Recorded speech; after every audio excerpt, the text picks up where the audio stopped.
Welcome to Crypto Talk Radio, the podcast for everyday investors like you. Visit us on the web at cryptotalkradio.net. And now, here's your host, Leister.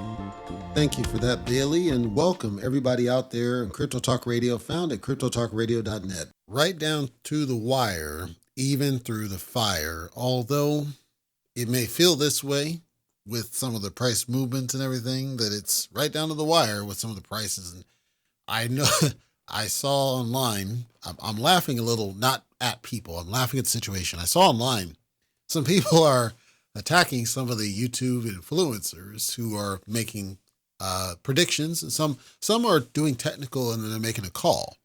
And then some are just outright making statements of definitive fact. And then the comments are absolutely hysterical. I'm not advocating that you follow any of them. If you do, you do. I'm not advocating you do. But if you do, you may have noticed. I mean, that's my pleasure. You know, like the movie, that's my pleasure is seeing when comments attack the YouTube influencers.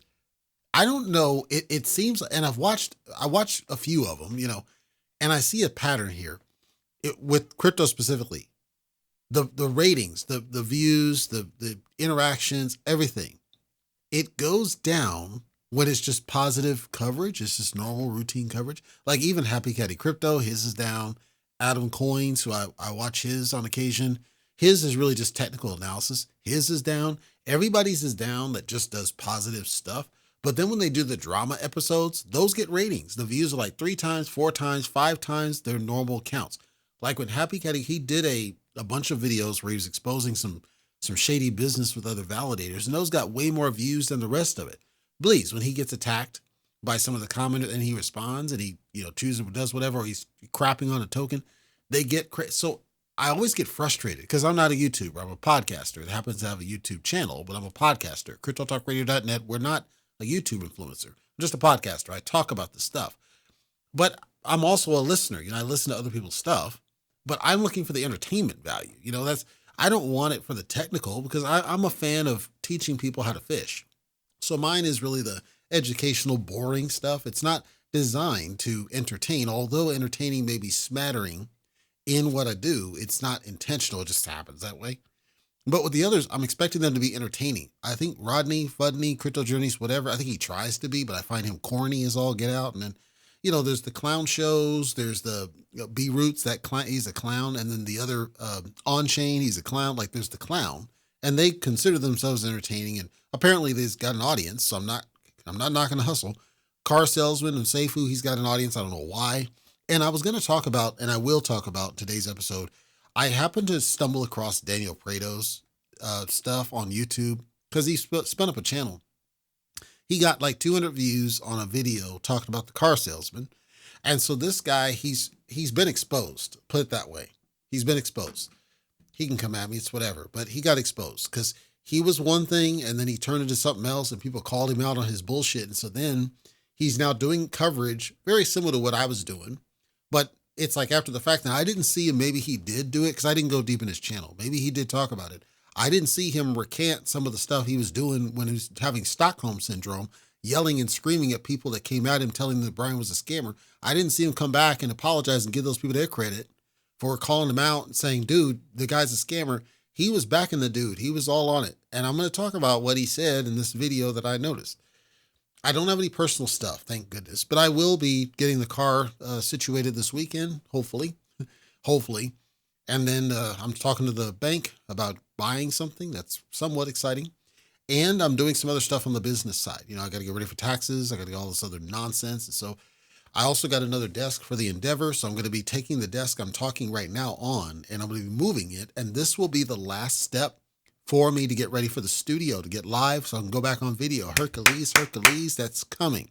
Because once I move the desk, the camera, like right now it's set up, but I don't have the right setup for lighting and placement, and this will be that last piece. So everything's getting situated for me to get back live, and I'm kind of excited to do that, and I'm going to be doing some traditional coverage as it is. So follow along on this journey. We're going to talk a little bit of cryptocurrency, and then I am going to be giving some updates from Robinhood that I just got.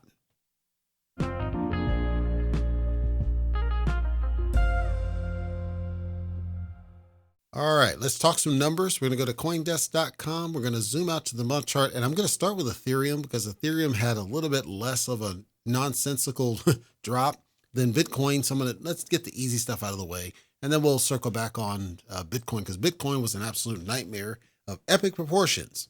So with Ethereum, it was climbing and then it dropped, and I talked about this on the last week's episode, and I said that, it looked like it was pointing downward. I didn't see a crap out, but it looked like it was pointing downward. The trend is still upward trend, but it dropped quite a bit. A low of 31.5, a high of 35, heavy volatility, a big span, a big drop, big span, currently hovering around the 3,100, just shy of 3,200 mark, has not recouped much of that loss. So what I see is just a bunch of people selling still, and that'll wane off, and we're going to get back on some buys. And there's some other news that cause some positive. So the trend is still upward. It may not feel like it, trust me. And this is why I keep telling people to take your mother, father, and profits. They don't want to listen to me. Come back, give my credit. But I did say, take your mother, father, and profits because you just don't know with this business. And nobody listens. If you're a gambler, I can't tell you what to do with your money. I'm saying I would recommend you just take your profits because I expected some volatility. I didn't expect a major amount of sustained run. I figured we'd get a run and there's going to be some profit taking. Unfortunately, we also had some liquidations of the things that contributed, and that's going to be a pattern, I believe, for the duration of the year. We have to see what happens with the halving. We have to see if the halving offsets some of what I'm seeing, but traditionally I see that we're going to see some volatility, period. Now let's talk a bit about Bitcoin, because Bitcoin, I think, scared a lot of people. A low of 61.5, a high of 68,000, currently hovering just shy of 62,000. Significant spread in that loss. It was a pretty significant dump. It had almost went as high as 74 grand and then dropped down to like 61 grand. So people were freaking out that, okay, Disney, it's not. It's just, there will be volatility. There will be, and if you learn nothing or hear nothing or retain nothing from listening to Leicester at CryptoTalkRadio.net, it is to make sure you're taking profits. Please don't just sit, unless you're a gambler, please don't just sit and let it go, because there's profit opportunities to be had. You can make some money, and consider if it goes up and you take the profits and it goes back down, you can buy back in at a lower point. So it negates it, it washes it. Now, or you could just let it ride and just say whatever and see how much higher it goes. That's gambling. But if it's what you want to do, it's what you want to do. I'm just saying these were great profit opportunities. I made amazing amounts of money, just doing what I just described. Wait till it goes high and I sell it, and wait till it goes low and I buy. So I actually bought in some Hex because it had bottomed out, and then it just recently started running again after Mr. Twerk in your face did his business, because I speculated that some people might buy at the dip. They might buy back into Hex in defiance to what he was saying. And even if you didn't buy it on Ethereum, you could buy it on the Pulse chain if you figured it out, how to do it, because there's Ethereum Hex there. Now, of course, he made crap on it again and killed the business. That's always a risk. But I expected there was going to be some opportunity to make a little bit of money, and it was, because the run up, you could have tossed just a couple $100 in the thing and it would have 10x with what just happened. So these are all opportunities that spin around that you have to look for if you're looking to make some money quick. I would just take profits when you can and not sit on it. Once again, for the third time, it's your money. I can't tell you what to do. I'm just saying I would recommend that you make sure that you're taking profits at all times, because it's your money. You're entitled to do that. You're entitled to win. But the big millions and millions, it's whatever. The other piece is it seems like there's a lull.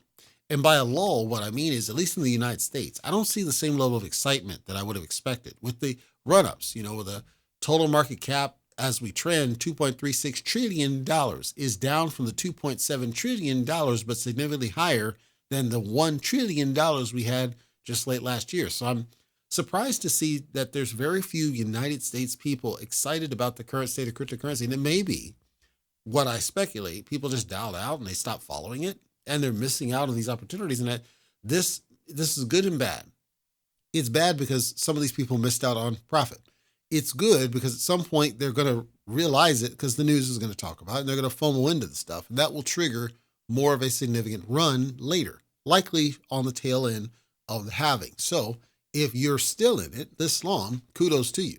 If you got out and you still listen to the show just to kind of follow it, so you got your ear on the pulse, cool. Just understand there's a lot of people out there that don't listen to the show. And I would say to you, spread the word and let them know this guy here, he's got level-headed and he's calling it straight down the middle. He's not telling you to jump in any garbage. He's telling you to keep it straight. And for the most part, I think I've been pretty accurate and fair on what I cover. I don't cover garbage on purpose. I'm totally different than what I was in 2021. And that's intentional. It's because this is a different run. It's not the same as what it was before. We don't have the same, I don't see the same people talking about the same kinds of crap that we had. There's not a lot of rebase tokens. There's not a lot of reflection tokens. Like, it's a totally different era. Now it's really just a transfer of wealth. Whatever's trending, right? Whatever is a hashtag that trends seems to become a token, and that's it. It's that simple. Well, that means that there's still profit opportunity to be made without having to worry about sketchy mechanics. There's obviously the tokens that spin up and they say they're going to do something, and you have to gauge whether those are worth your time. I'm just saying, from what I see, it looks like it's a different era, so I don't cover it the same way. I am planning to get back on the studio just because, I want to interact with folks. And so if you're interested in that, just keep a tail end on, join our Discord, by the way, if you want these kinds of updates, cryptotalkradio.net/Discord, and just join up, and I give updates there. Our episodes post there. That's where you're first going to hear about new things coming down the pipe.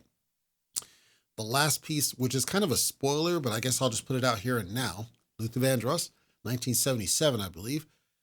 I'll just put it out. So there's a plan, and when I say it's a plan, it means it's not confirmed. There's a plan for a token to be launched under our Triad brand. In order for me to make that, to justify doing it, I would need some more Triad signups. I'm not asking you to do it. I'm just explaining the reason I haven't done it yet is because I have to be able to support it through the Triad subscription, because the Triad subscription gives you tokens. So as they're distributed to people, they're distributed as being a holder. It's not like it's just free, like airdrops to random mother fathers. It is, I'm distributing it to known people. The known people have invested, but not invested to the token. They've invested in the membership. And by doing so, they're entitled to have access to the token. At which point, if there's enough people that express interest in doing that, then I can launch the token potentially on the public side. And then I have to load the initial liquidity and do an outreach I'm talking just a regular token. We're not talking anything fancy, just a regular token. It wouldn't do anything other than be a benefit, a perk of being a member. Or just basically, you sign, you can go and buy it. But there would not be enough memberships to make that make sense. That's why I haven't launched it yet, because I don't have enough memberships to make that make sense for the number of holders up front that I would want to have, holding the token at that point. It's still a plan, still on deck, but I don't aggressively push the Triad. It's just kind of out there. If people are interested, cryptotalkradio.net. And then there's Triad at the top. You can check that and read up on all the benefits of what that does if you are interested in it. And feel free to ask cryptotalkradio.net, hit the contact form, or at our Discord if you have questions about what that means. There will be some sort of outreach later that I'm strongly considering as part of the business brand. And what that would do is it would kind of just rebrand the membership a little bit. It doesn't change the benefits. It changes how we provide it, how we sustain it, how we manage it, everything else under the hood. Then I would do an outreach for the token as part of it and do landing pages and the whole campaign stuff, just to let people know this is out here. If this is something of interest, here's the membership, here's the perks, here's what you do. And then if I were able to get enough memberships, then I would proceed with the token launch. So that's what's on deck potentially. Haven't committed, because right now is the right time, especially because the alt networks are getting more traction. And I was already on an Avalanche and some other ones with some things that I was doing. So that's on deck. Keep ears out for that. I have one quick, I don't want to call it news, but just kind of an FYI public service announcement I guess I'll bring to your attention. If you're in Robinhood, and listen, I have a Robinhood account. I don't use the damn thing because I'll tell you the story real quick. So I had a Robinhood account and I was doing it for the stock side because I was living in Nevada. And Nevada, Robinhood refused to do cryptocurrency to Nevada citizens. So I couldn't do crypto, but I was doing the stock trading side and options and other stuff. And it was, it was all right. I wasn't really impressed with it as a tool. I have other banks, actual banks, where I was doing, and am doing stock trades. And it's much better for me in the way that I trade. So I just kind of abandoned the account and said, whatever. And then I moved out of Nevada. And then after I moved out of Nevada, so I hadn't updated my address. I haven't touched the Robinhood account since then. After I moved out of Nevada, these jokers sent me an email saying, all right, you can trade crypto now. Doop, doop, doop. And I'm like, man, you mother father. So then the card, right? You get a card, it's a debit card, cash card, they called it. They said, okay, we're changing it because under the hood, they changed the kind of bank that's under the hood to where it's a different type of account. And this pissed me off initially, and I read it and I'm like, okay, I understand what you're doing, and you're doing it because you don't want the risk of it and all that. I understand. And you can basically delegate it to multiple banks, and I understand it, which makes it very close to my primary bank in the way that they work. So, okay, fine, I'll go ahead and do that. So they sent me the card, little green, whatever deal.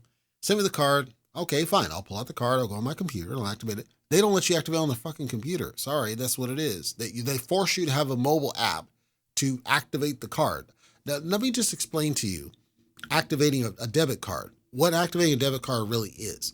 Activating a debit card is nothing more than verifying the address, verifying the card number, and choosing a PIN. That's verification. Because if it was mailed to you, you have to validate something that the other person wouldn't know if it was stolen. You'd have to be able to validate something that person wouldn't know. So that's why they ask you for your last 4 digits of your social or something else, right? So there's no reason for a mobile app to activate a card. There's no reason for it. It doesn't do anything other than validate information. You just put up a simple form or do a phone queue where you can do it that way. I would rather they just put a simple web form. By the way, the web form would still work on a mobile phone. Simple web form, ask the prompts, you enter the prompts, it activates the thing, and you go. So that thing's been sitting not underneath, but under one of the cushions of my couch for like months. I've had it since, August, July? Because I refuse. When they build a web interface where I can use my computer to activate the damn thing, that I'll consider activating it. Separate from that, I was like, I don't really use it. I don't really need it. There's no value having it. Because you can go online on the computer and trade on it. So there's I can't use the card, and that's the only real value it has. It doesn't have value as crypto because it's crap. They don't offer hardly anything on there. I think it only has like SHIB, Ethereum, and Bitcoin. Well, that's a waste of my time. I have way more on Kraken. You can't use the freaking card because they want you to do a mobile app. I don't have a smartphone. There will not be a mobile app. I refuse. I do have a tablet. I refuse to install an app just to activate a card. I will not do it. I refuse. So, okay, I got to waste a card. It's an account that doesn't do any good. Crypto that's garbage. So it's like, what are you good for? Absolutely nothing. That's it. That's what it is. I get an email from these guys. This was today, earlier this morning. And I figured I would share it because some other people might actually like Robinhood, as garbage as they are. New interest rate effective May 8th. We're letting you know that this cash sweep, so this is what they changed under the card. That's why I told you the preface story. Cash sweep interest rate will switch, aka drop, from 1.5% to 0.01%.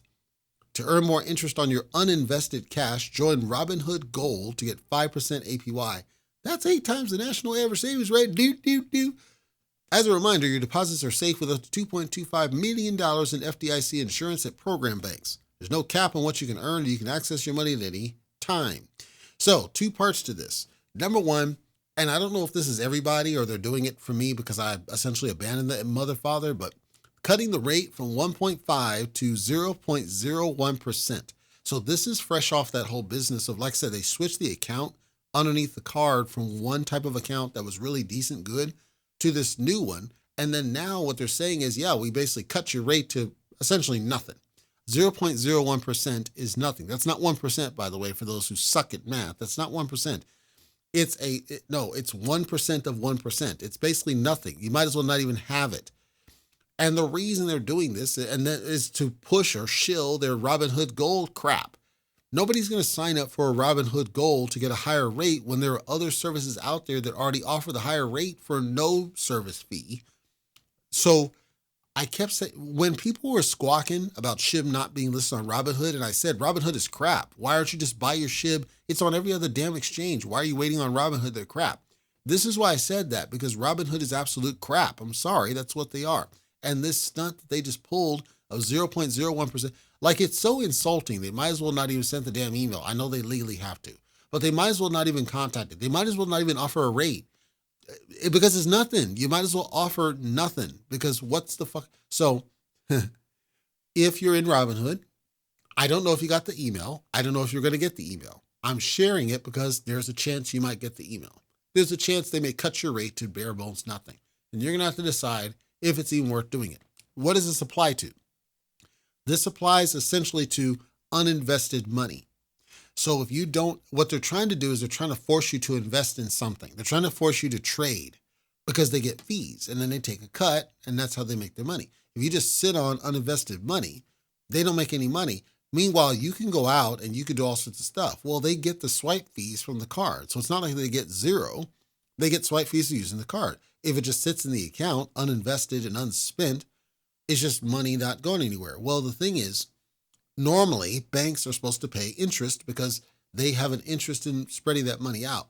The whole reason they changed this away and the way they did the structure, they were trying to move away from the traditional banking thing that got many of these exchanges in trouble, which is, okay, and I think Celsius was most notable for this. And FTX definitely was. So I've got all this money from all these different customers. I'm going to take this money in a central pool and I'm going to reinvest that money in other stuff that the exchange benefits from. Robinhood was trying to move away from that model because they didn't want to run afoul of the SEC. That's what triggered all this type of a change. Now that it's no longer the traditional bank structure, and now that they can no longer benefit off retrading your money, that's why they're no longer willing to pay you the right rate for holding it. There's no financial benefit for them to do so. It's not out of the goodness of their heart that they even offered it. They did it because they make some money and they're throwing you a little bit of something. And now that little bit of something turned into basically a little bit of nothing. So that's why I'm so adamantly pissed about what they're doing, because they might as well giving you nothing on the rate. I said, though, in response to what happened with MEXC very recently, they have it in their terms that they can absolutely do that. That's part of the reason why I abandoned Robinhood, because I said, what good are you? You're not any good. You're a piece of crap. So I'm sharing that word in case you are in Robinhood and you are interested in it, whether you got it or not. It may be coming your way. I can't say it will or won't. I'm just sharing it in anticipation of the possibility that it does. Now, I'm going to close out with this business from Daniel Prado. So there may or may not be some people listening on the show who came from the SAFUU ecosystem, whether you were diehards or not. You may have come from the ecosystem. So you may have at some point been in a SAFUU for something or other, and you're aware of it, right? Because maybe you jumped into multiple things, and maybe you stumbled across our channel on YouTube because we covered the car salesman. I don't know. There may be people who are aware of it.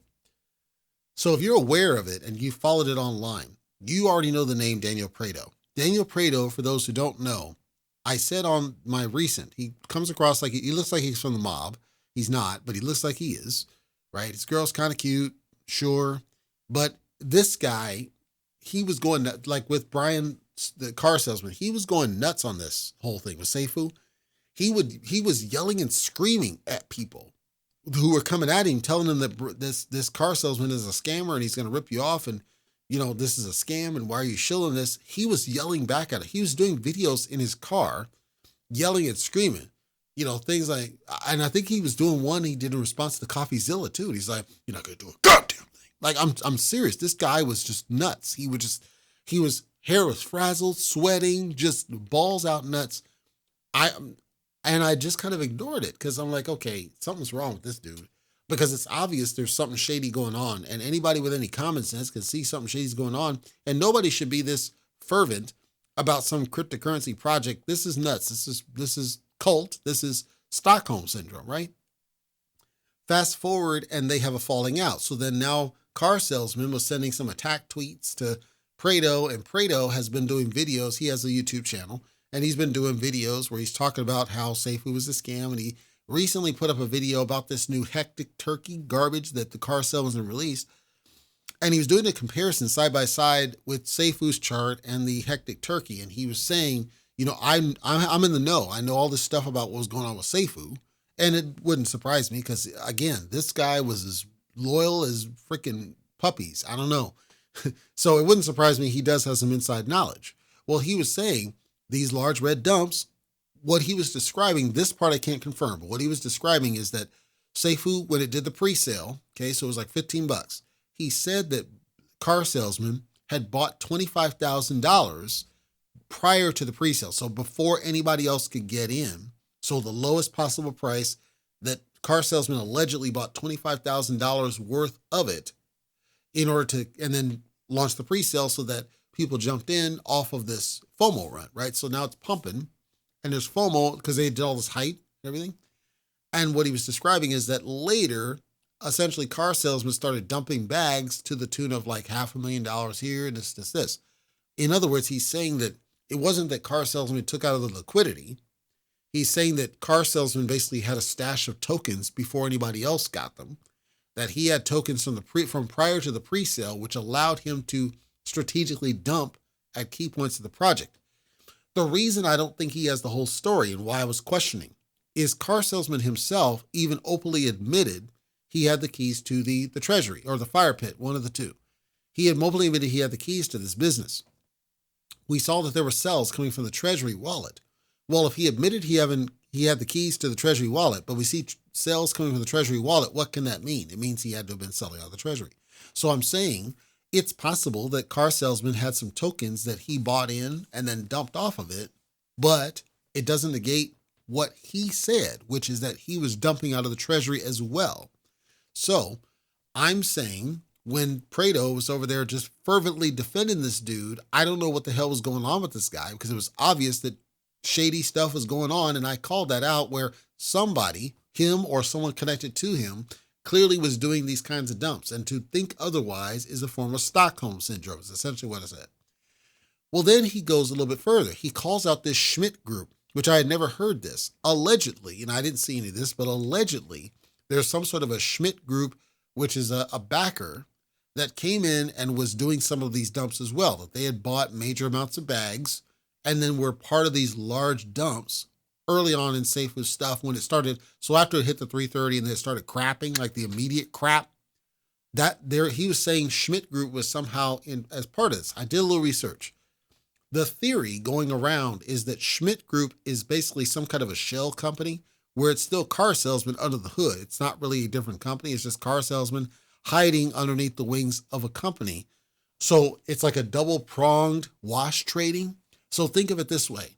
You do a token launch, you do a whole bunch of hype and marketing and all this other stuff. And even to the degree that you say that there's some large backers that are going to be buying into this business, you create a shell company, potentially take out a loan, because this is how elaborate this could have been. And I'm theorizing, I'm just spitballing. You take out a loan underneath the shell company. So you have, let's say $100,000 or, $200,000, whatever, under the shell. Under your personal, you take $25,000 from money you ripped off other projects. So now you do this launch of a token. Before then, you buy into the token early. So you have the rock bottom price. Let's say that's a penny or something. I don't know. So you have a major bag of all these tokens. You continue to do this. You tell your shell company, whether it's you doing it or somebody else, you tell your shell company to strategically do some buys. So now it's not a bot. It's a legit something doing a buy, but it's really you under the hood. That's wash trading, right? So because it's your own token. So you do all these buys to trigger more FOMO run, green run. It's a rebase token. It has a constrained supply, which means the price climbs faster. When it hits a peak, you on the personal side do a major sell.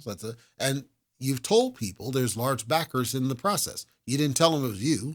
So there's nothing really wrong because you bought your own tokens. Buying your own tokens prior to the launch is unethical. It's not illegal, but it's unethical. After it's launching, if you take your own money and you're buying your own token to give the illusion of volume that isn't real, that's wash trading.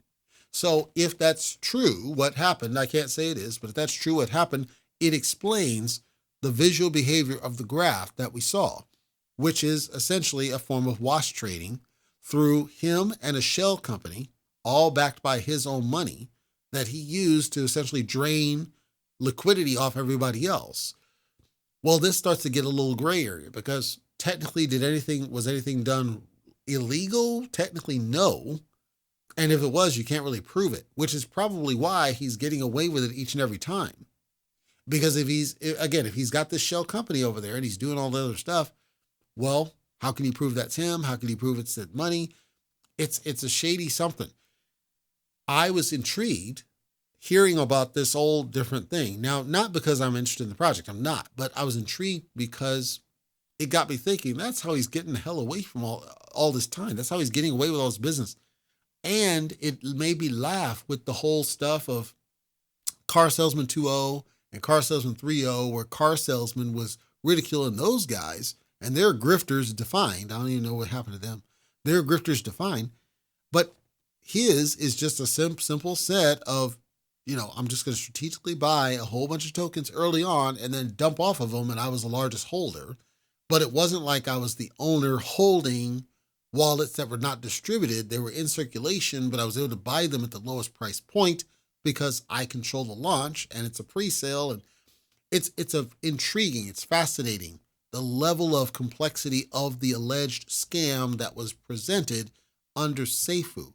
And it got me thinking, and I'm just spitballing, got me thinking with the Hectic Turkey, the same thing will happen, but also some of the other past ones, Titano. Remember when Titano blacklisted the whale, they stole that whale's money. And then they relaunched the contract. And I said, this contract, man, I scanned it. Looks like it's a scam. Titano hasn't been seen since. Fino hasn't been seen since. Libero got killed, but that's because the devs keep spinning up shinies, and they still are spinning up shinies even now. All of these other ones that we saw around that time, they're gone. They're all gone. There's no competition in that whatsoever. There's Libra, which is a completely different protocol that's out there on the Solana chain. And I was watching that one. It hasn't gone anywhere, hasn't done anything, but we don't see the same level of that. And so it got me wondering, tenfold though I may be, if it's the same person or people because of the similarities between what happened to all their charts. Fascinating stuff. If you were in any of those, I'm sorry to hear that. It is what it is. But I figured I'd share this with the SAFUU and the car salesman because, and Prado had to know. Prado was so, I'm sorry. I know he'll get pissed off. I don't really care. But I can only describe this as being a member of the Brian Legend Kiss My Ass Club because the dude was just he was at the point of screaming at people and threatening people in defense of the car salesman. I've never seen somebody of the same gender be so defensive of somebody that way.